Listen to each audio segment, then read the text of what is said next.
Keduanya memiliki percakapan singkat tentang hal-hal sehari-hari. Qin Yichen datang ke depan kapal perang lagi, dan mengambil keuntungan dari metode luar angkasa untuk menyimpan kapal perang di cincin penyimpanan, dan kemudian melambai kepada semua orang. Kalau begitu aku akan pergi dulu, kembali dan istirahat yang baik, dan kamu akan sibuk dalam beberapa hari. Setelah selesai berbicara, Qin Yichen langsung berteleportasi ke Huotu Xingyu. Dan setelah waktu sibuk ini, ketika saya kembali ke wilayah bintang Huotu, situasinya berubah lagi. Air hitam yang tergenang telah membanjiri penghalang benteng.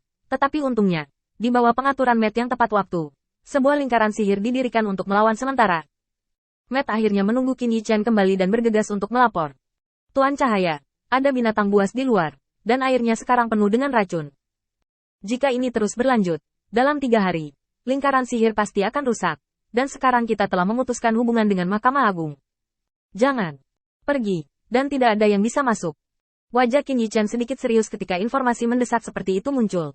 Kecepatan perubahan dalam pertempuran di Huotu Xingyu melebihi harapan awal Qin Yichen. 10 hari yang semula diharapkan hanya memburuk ke titik ini dalam 3 atau 4 hari. Artinya, ketika badai hujan yang diharapkan Qin Yichen pada awalnya berhenti, benteng akan kehilangan kemampuan pertahanannya. Satu-satunya hal yang beruntung adalah dia juga dapat membawa sumber daya masuk dan keluar melalui orang percaya. Bagaimana mereka memutuskan? Ekspresi Matt berubah saat menyebutkan ini. Mereka bertengkar. Dan Sydney Kevin menganjurkan untuk bertarung dan mencoba menemukan titik persembunyian untuk membangun kembali susunan teleportasi. Gide Tali mengatakan bahwa dia akan mengikuti pilihanmu. Adapun Jan Bailey dan Pran Woli, mereka memutuskan untuk tetap berpegang pada dia. Pran Woli memutuskan kali ini dengan voting, dan sekarang terserah Anda untuk memilih. Qin Yichen meraba-raba pantatnya dan berpikir sejenak. Dengan cara ini, Anda mengirim seseorang untuk memberitahu mereka, dan saya akan berbicara secara mendetail dengan mereka nanti. Waktunya diatur dalam setengah jam.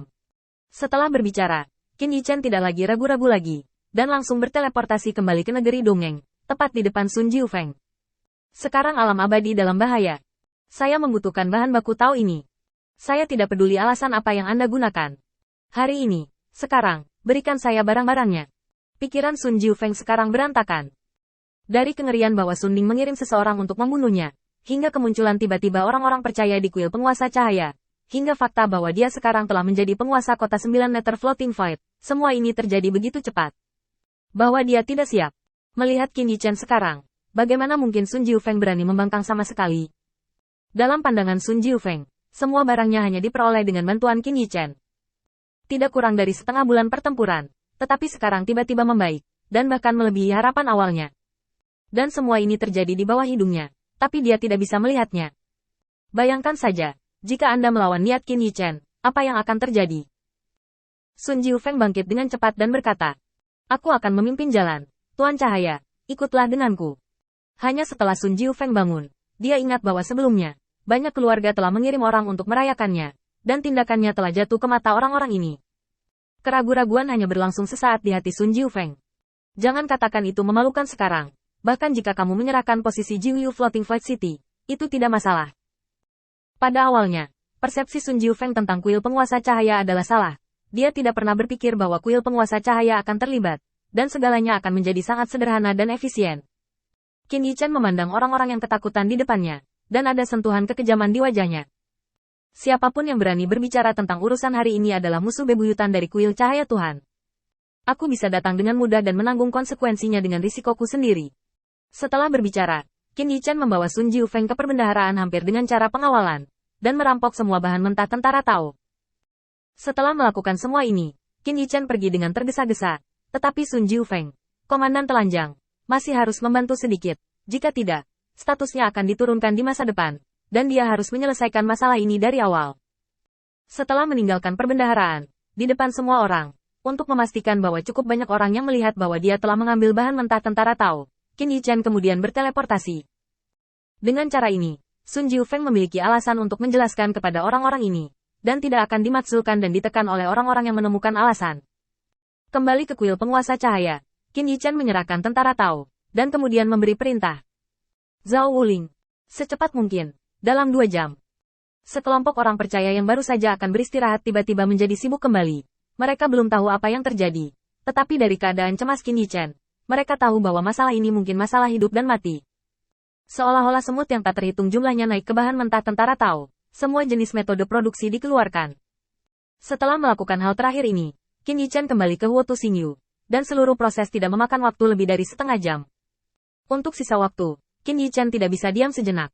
Saya secara pribadi memeriksa lokasi orang-orang percaya di kuil penguasa cahaya, dan membuat mereka siap untuk naik ke kapal perang dan meninggalkan tempat berbahaya ini kapan saja.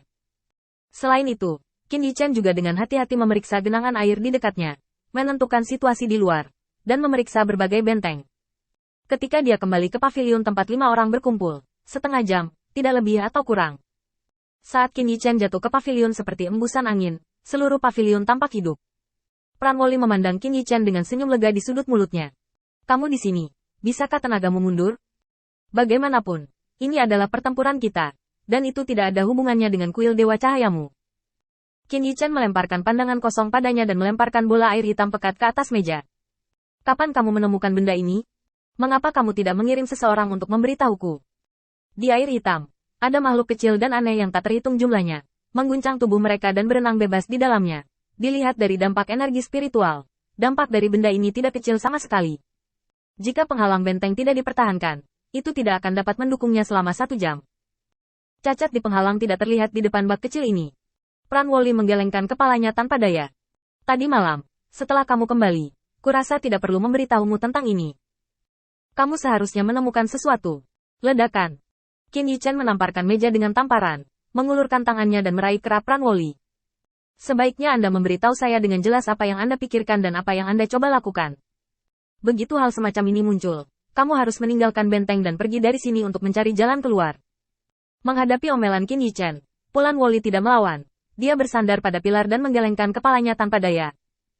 Tuan muda, sebenarnya, Anda seharusnya menebak bahwa kami adalah orang-orang dari Mahkamah Agung Ilahi, dan kami tidak bisa berteman. Ini adalah hasil terbaik yang Anda lakukan sekarang, dan Anda tidak harus mati bersama kami.